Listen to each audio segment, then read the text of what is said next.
Felton, producer Ceci Dempsey, and last night's Eddie Award winner for Best Film Comedy. I'm going to screw this up. Yorgos, wait, can you tell his last name? Mavropsaridis. Thank you so much.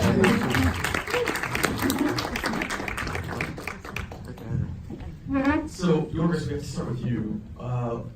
What made you want to do this project? What about the script and the storyline intrigued you? The storyline. It was a very interesting story. Something that I really didn't know that was true. This story about these three women that at one point in time had such power. This very intimate story, their personalities, their character, and how their interaction affected a whole country and the fate of a whole country. Which is not like a lot of the other work you've done before. This is actually the first film you directed that you had not co-written the script. Was that something that was appealing to you about the project? Well, the reality is that we developed the script over 8 years. By the end of it, I was very much involved, more so than in the other films that I've made. So by the end of it was exactly the same. Ceci, I wanted to ask you, can you talk about the long road to getting this film to the screen and the patience that you guys were willing to have to wait for Yorgos, who had other films to direct, to sort of wait to get this done? How dare you, Yorgos? I'm trying to always make a long story very short. I read a spec script called Balance of Power in 1998 by Deborah Davis, who'd never written anything in her life. And she wrote many drafts of the script. And then Tony McNamara came on board and also wrote many drafts of the script. And we also had a little bonus with The Lobster, which sort of leapfrogged whatever it's called now, favorite. So it's a process, and I think a lot of people who in the industry probably have similar experience. Maybe not so long, exaggerated 20 years, but. Well, when the project first came to you, what about it appealed to you? What made you want to sort of commit to it? It was just these fantastic, these amazing characters who just would do anything to survive. It was such a great All About Eve story. And it was true. It was also another nice bonus to it. So, Alice and Fiona, I wanted to talk to you about the incredible work for this film. And I know that you shot on location, but there were sets that were built. Can you talk about what the big challenges were and what you most appreciated about working on the project? Working on location presents, certain challenges. And for us, the challenges, in many ways, they were kind of sort of conceptual. How you take a moment in history, sort of a period film, but it's very invented.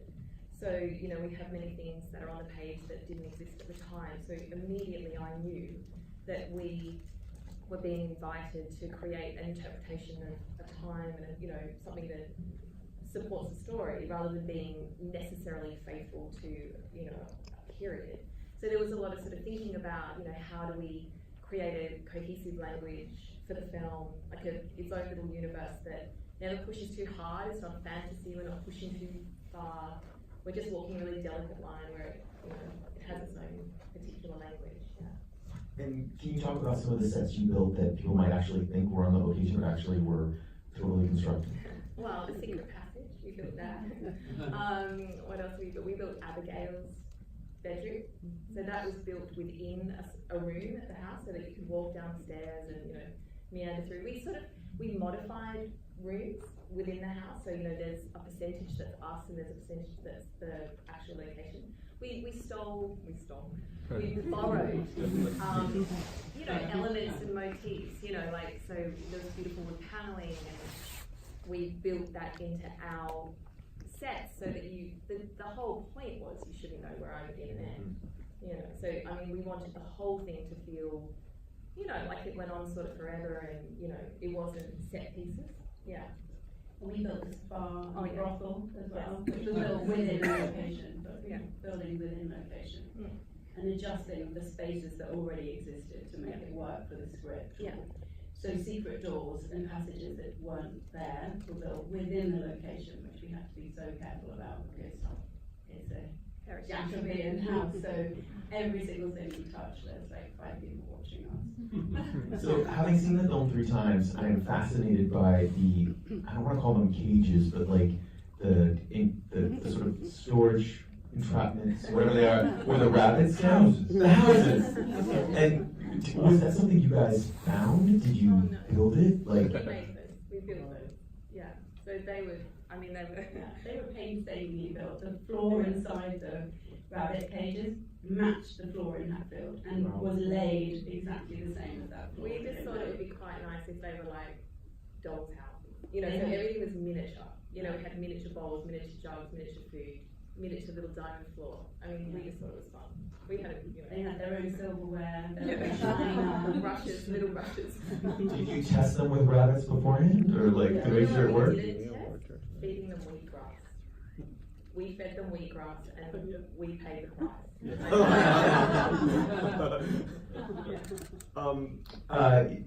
Yorgos, I wanted to congratulations on last night. And I wanted to ask you, what is your relationship like working with Mr. Lanthimos? How do you guys sort of put together, the picture? Do you do do you put your own sort of like run through first and then sort of just get comments, or how does it sort of the process for you guys? Well, it's always a challenge to work with Yorgos because you have to be, to rediscover yourself again. It's not like we have specific codes we follow. No, we have to find it with its film window, and you have to somehow surpass your usual way of thinking and be more innovative all the time. But we have worked a lot together, and I hope slowly, as the years go by, we come to a better understanding of how I get to know him better. He's a very complicated person. 20 years later, it was a little better. And the process is that yes, we start on the assemblies usually, and he lets me explore the possibilities of his decoupage, which is very elaborate, and try and error, try this, try that, and trying many things. He gives me notes, he gives me the music, so I understand how he wants it, and it's a whole process that takes usually about 6-7 months to complete. Well, let's talk about the fantastic last shot of the film, because I remember I was talking to one of the actors, and I think it wasn't in the script that way. And I'm curious, how do you guys come to that, to sort of end on that way, edit it that way, use the montages? Do you remember the creative sort of spark for it? No, it's one of those things that you kind of discover as you're making the film. And specifically that one as we were editing, and I just felt that the film needed to end in a certain visual way, apart from the very specific scene where you see Abigail on her knees and the Queen grabbing her hair and that kind of image. I just felt that it needed to be opened up in a certain way, and so that you would welcome. It's a very specific ending, but then somehow I wanted to welcome a more open interpretation about what that is, and because it doesn't end there. These people kept on living, and they did other things, terrible or wonderful or whatever they did. So yeah, it was just trying to find a way to visually kind of express a lot of things within the film, and at the same time make space for the audience to have their own thoughts about it. Do you remember when you nailed it though? When you decided like this is it, this is the way you want to go? Was it just you saw it in front of your guys' self and said, "Yep, this is it," or did you just keep working and working and working and it just I came that way? think the idea was early on, but in order to actually make it work, because there's so many layers of rabbits, and we had, our assistant was basically for the 6 months, he was mainly working on that, trying to get all the rabbits at the right place, because we didn't really have, because I hadn't thought of it while we were filming, we didn't have many shots of the rabbits, so there were very few. That's what I was gonna say. I remember interviewing Robbie Ryan, also an Oscar nominee in the cinematographer, and he did not remember shooting all these rabbits. Yeah, but you see, even he can't tell. No, so we had to, flip them, put them up and down, backwards, loop them. I mean, it was very, elaborate to do that on the Avid. So we spent a lot of time trying to perfect it, and then that was just a blueprint for the effects department to do. So they took another. It was the last thing basically that was finished. I think we showed the film in Venice, and even after that, we did a few corrections in that shot, and it is what you see now. So it took a long time, although we thought of it early on. In case you weren't sure watching the film, Robbie actually shot it only with natural light. So there's no other lights in any scenes, which is stunning. But I wanted to ask, Fiona and Alice, how many candles and candle holders, and when did you realize, oh no, we need way more than we probably would have needed for a film that was sort of traditionally lit? Well, our prop master estimated 80,000 candles. We had 2 full-time candle men who were very busy, cutting and prepping, and there's no waiting for the candles, so you're just running them the whole time. Candelabra. We had probably every candelabra hired in the UK hire houses and beyond at a certain point, and even then we'd bring in more. So for the ball scenes, if it was night, you'd never believe how many candelabras were in those scenes, because to get to be able to light the faces and the dancing, that was a lot. And I'm curious because another Oscar nominee is the fantastic Sandy Powell, who did amazing costumes. And she had said that she took into account when she was considering the fabrics and the colors, the fact that it was natural light. Were you doing that as well in terms of the design? Was that something you had to be aware of? Yeah, absolutely. I mean, we looked at, uncovering floors and having bare floors that were shiny, that was bouncing light. Putting mirrors in the spaces, bounce light. I mean, every surface, in effect, was bouncing light. We had marble tops, and we had, inlaid marble. We had, wood that was, wherever we could, and all our fabrics had, they will bounce a little bit. We also diversified, we only used gold fabrics, and that again was all about sort of capitalizing on the light. Yeah. Oh wow. The other thing that I wanted to talk to Yorgos and Ceci about is the fantastic cast: Olivia Colman, Emma Stone, Rachel Weisz. This is probably one of the greatest ensembles we'll see this decade. I'm curious, I know you worked with both Rachel and Olivia before. What made you realize that Emma should be your Abigail? I don't know, it's one of those things, and you think of an actor and you feel confident, and there's all these different things that you imagine she can bring to the role. I think she has, and when we cast her, it was like a couple of years before we made the film, I think. So I don't think we had even seen, we definitely hadn't seen La La Land, or maybe Birdman she had done at that point. Yeah. She was filming La La Land. So, but there was something, about her work that I've seen, and I also met her, and apart from her talent and her presence, she was very smart and very funny, and she was eager to do different things, and she really got the script. And the only thing that I wasn't sure about, and that's also because I'm Greek, it was her accent, her English accent. And so we did. We did a little screen test after she did a few sessions with a dialect coach, just to make sure for myself and her that it was going to be, it wasn't going to be a problem when we're actually making the film, and we would be completely free to do whatever we wanted creatively, and that the accent wouldn't be a hurdle. So that was the only thing, but as soon as we did that, and she nailed it immediately. I mean, as soon as she started having the sessions, her dialect coach said she's one of the best I've ever worked with. It's not going to be a problem. I just saw it. I wanted to ask you, Ceci, do you remember being on set or seeing any footage where you realized what fantastic chemistry they had?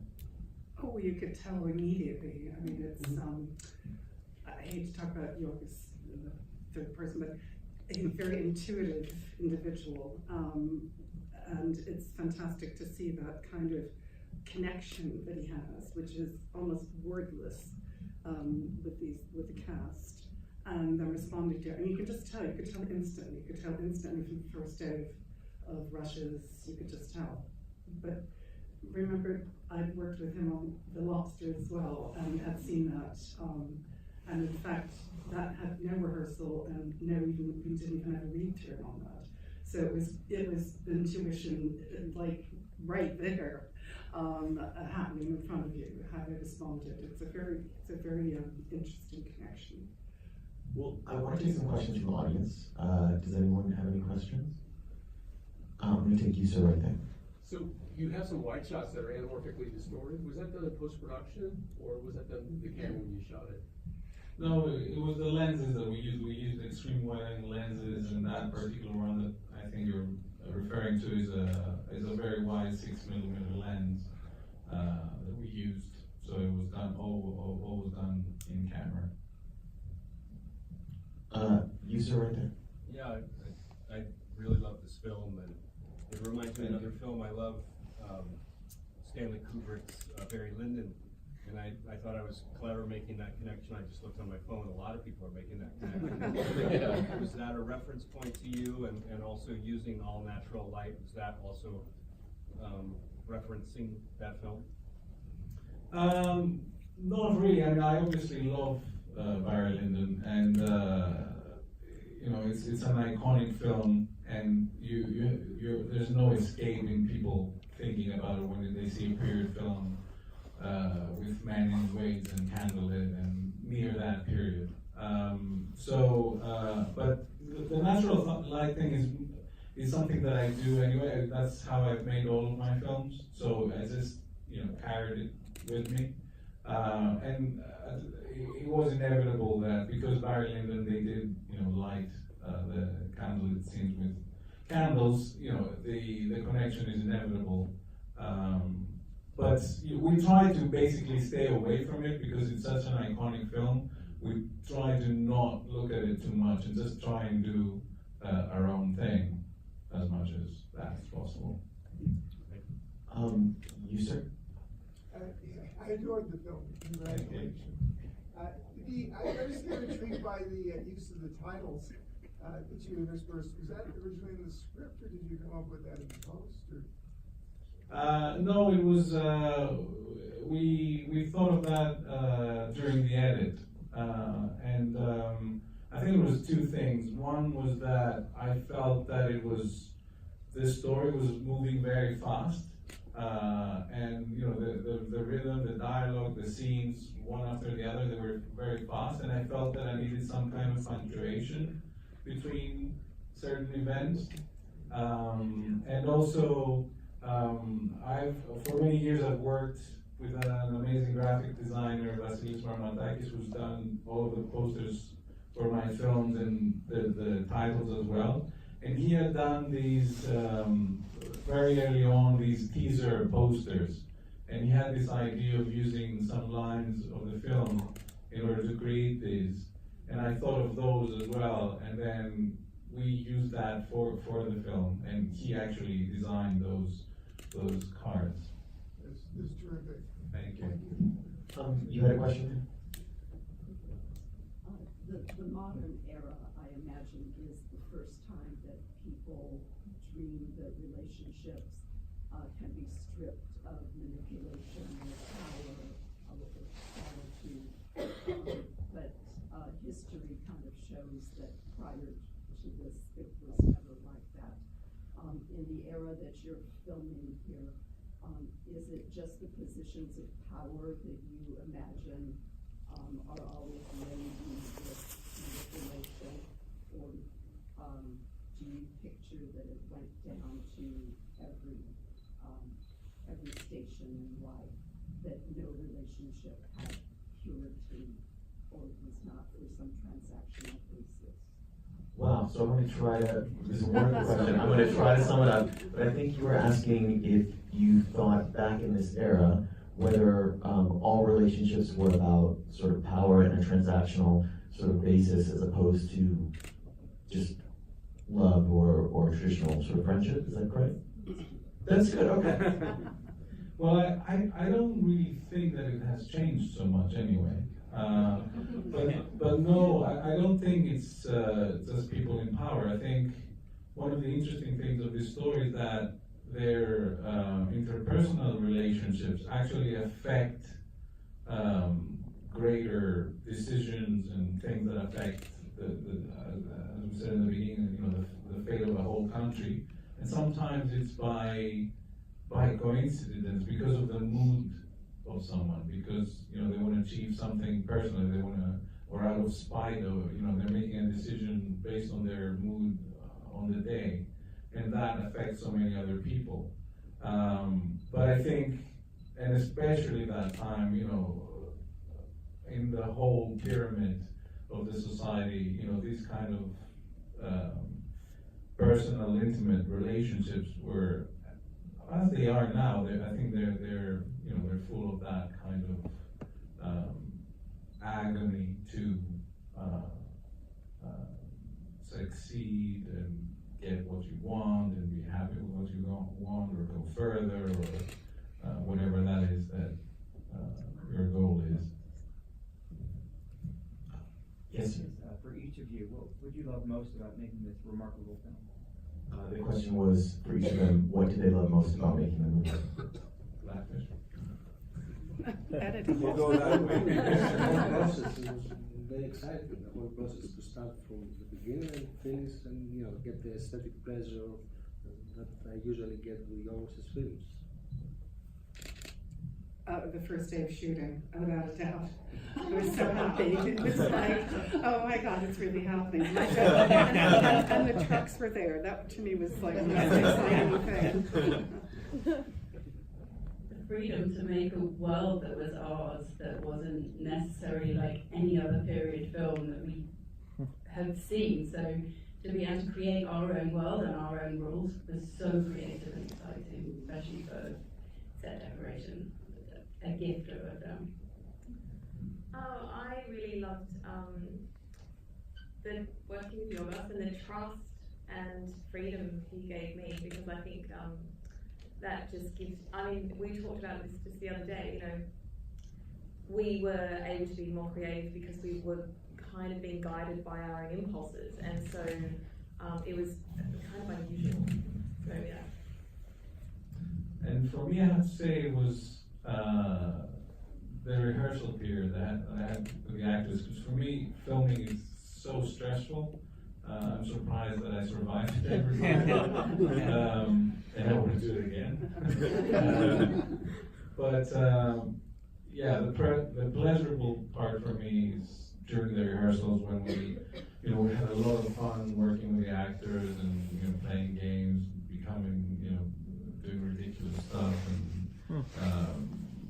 all of us bonding and getting to know each other and trusting each other. So when we actually started filming, the atmosphere was great, and people were free to try whatever, fail, and knowing that all the others were there to support them, and do this together. Okay, last question. Was there any thought of ever maybe releasing it in 70mm? Format?